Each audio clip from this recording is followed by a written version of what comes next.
Every prompt you've ever sent to Claude Code started a loop. You just weren't the one in control of it. Claude gathered context, took action, checked its work, and handed something back it believed was done. You reviewed it. You wrote the next prompt. You were the loop. The human running the cycle manually, turn by turn, every single time.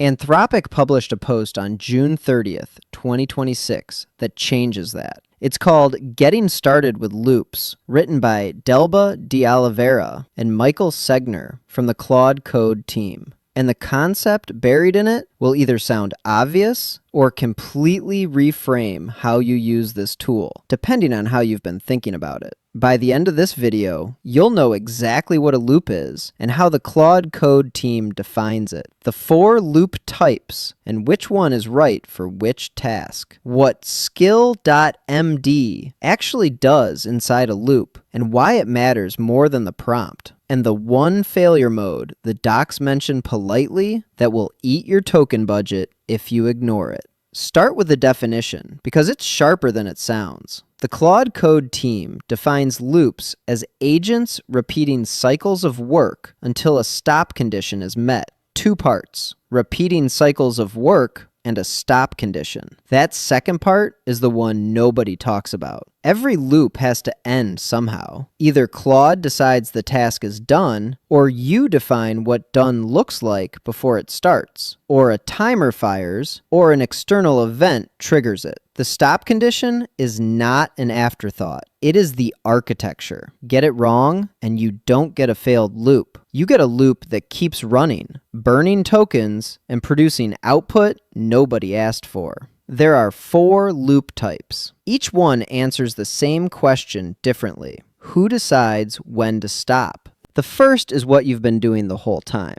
Turn-based, triggered by your prompt, stopped when Claude judges the task is complete or needs your input. Best for shorter tasks, one-off work, anything where you're still figuring out what you want. Claude reads your code, makes the edit, runs the tests, and hands back something it believes works. The word believes is the problem. Claude's judgment on whether something is done is probabilistic. It can be confidently wrong, and you have no visibility into what checks it ran before declaring victory. The fix is a SKILL.md file, and this is the part the marketing around Claude Code almost never explains properly. A SKILL.md is not a prompt. It is a verification protocol. It encodes what human review actually looks like into a format Claude can execute autonomously. The official example from the post is for UI changes, and it's worth reading carefully. Notice what that skill does. It defines the exact sequence Claude has to execute before it's allowed to say it's done. Not describe what it did. Actually do it and measure it. The more quantitative the checks, the harder it is for Claude to fake a pass.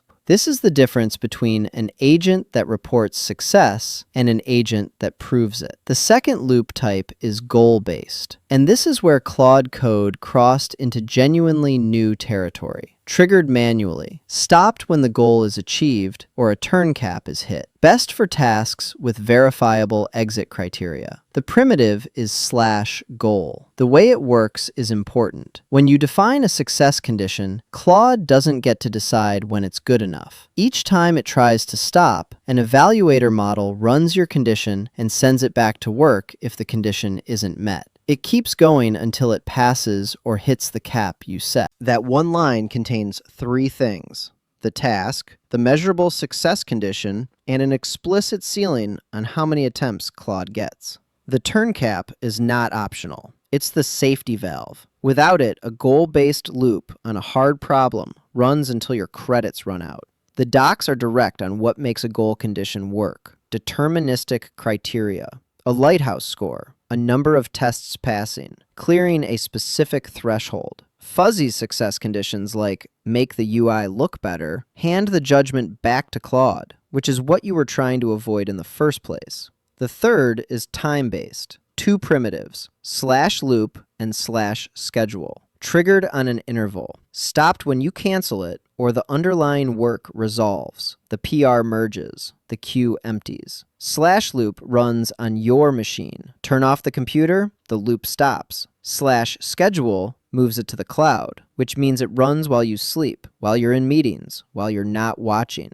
That last part is both the appeal and the risk. The post frames time-based loops as the right tool for two scenarios: recurring work, where the task stays the same and only the inputs change, summarizing Slack every morning, and work that depends on external systems, where polling on an interval is the simplest way to react to what changed. A PR waiting on code review, or CI. Both of those cases have something in common. The trigger is external, and the work is well specified enough that you don't need to be in the room. The fourth is proactive. No human in real time. Triggered by an event or schedule. Stopped when each individual task meets its goal. The routine itself runs until you turn it off. Best for recurring streams of well-defined work. Bug triage, issue handling, dependency upgrades, migration pipelines. The example the Claude Code team published is dense enough to unpack line by line. 4 things happening in that one prompt. A schedule trigger every hour. A goal condition. Every report in this run handled. Dynamic workflows spawning parallel work trees to explore 3 solutions simultaneously. And a judge agent running adversarial review on the output before it ships. That last piece, the adversarial reviewer, is the agentic engineering pattern the Anthropic team has been advocating for since 2025. A second agent with fresh context, no exposure to the reasoning the first agent used, evaluating the output independently. The docs put it plainly. A reviewer with fresh context is less biased and not influenced by the main agent's reasoning. Now, the part the post mentions politely that will cost you money if you treat it as a footnote: token management. Dynamic workflows can spawn hundreds of agents. The post says this directly and then says to pilot on a smaller slice of the work first. That is not a casual suggestion.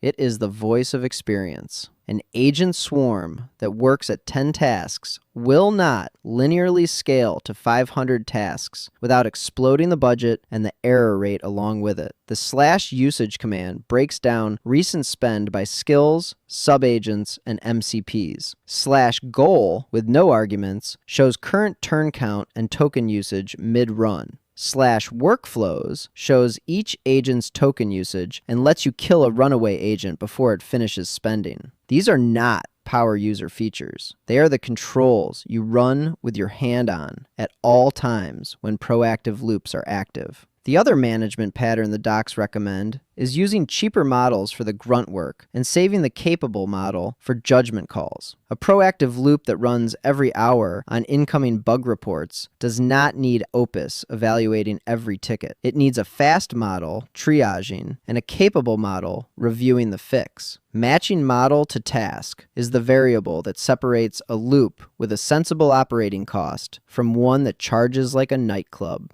Zoom out, and what Anthropic published on June 30th is not a feature release. It's a mental model shift. Every developer using Claude Code right now is operating in turn-based mode by default. You prompt, Claude works. You check, you reprompt. You are the loop. That is fine for exploration. It is a bottleneck for everything else. The progression the post describes, turn-based to goal-based to time-based to proactive, is not a complexity ladder you climb for its own sake. It's a delegation ladder. Each step hands off one more piece of the decision-making to the system. First you hand off the check, then you hand off the stop condition, then you hand off the trigger, then you hand off the prompt itself. The question the Claude Code team leaves you with is the right one. Look at the work you already do. Pick the task where you are the bottleneck. Then ask which piece you could hand off first. Can you write the verification check? That's your SKILL.md. Is the goal clear enough to measure? That's your /goal. Does the work arrive on a schedule? That's your /loop. Is the work recurring and well-defined? That's the whole stack. You have been the stop condition this entire time. Now you don't have to be.